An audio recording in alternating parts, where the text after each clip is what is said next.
These new books offer thoughts on life and death, surviving and grieving.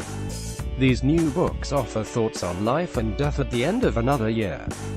Secrets of the Centenarians. What is it like to live for a century, and which of us will survive to find out? John Whittington has been gathering research about centenarians since 1984, when he spearheaded the Current Affairs series on 100-somethings for Britain's ITV network.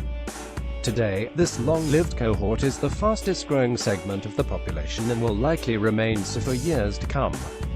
Along with wisdom on how to live a long life, Secrets looks at blue zones, global hotspots with a disproportionate number of centenarians, the upper limits of longevity, and a good overview of research on living a long life.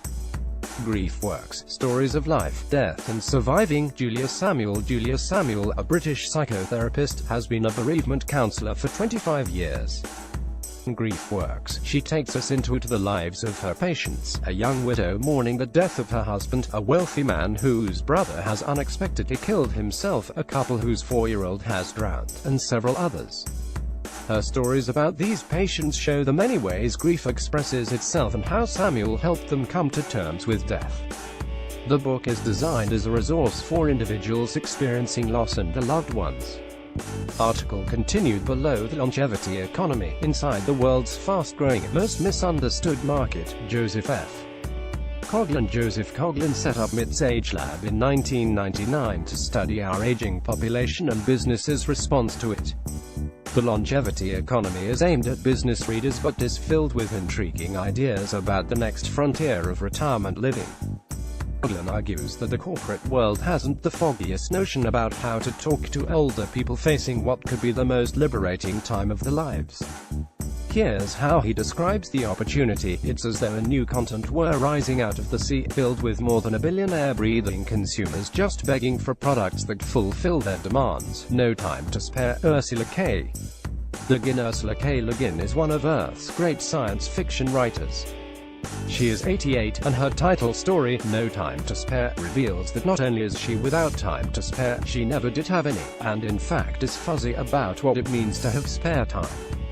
That's the first essay in a collection that, in its early going, considers old age and physical debility. But that's just the beginning.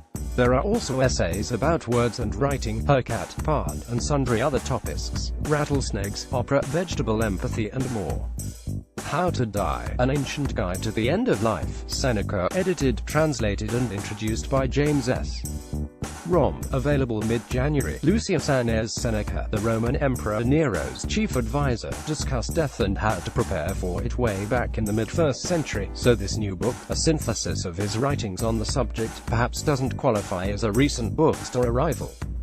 But it remains as timely today as ever. In his introduction to this accessible translation, James Rom, a classics professor at Bard College, expresses Seneca's central theme thus: the rhetorician believed one must rehearse for death throughout one's life, for life, properly understood, is really only a journey toward death. Sarah Murdoch, smurdoch49@gmail.com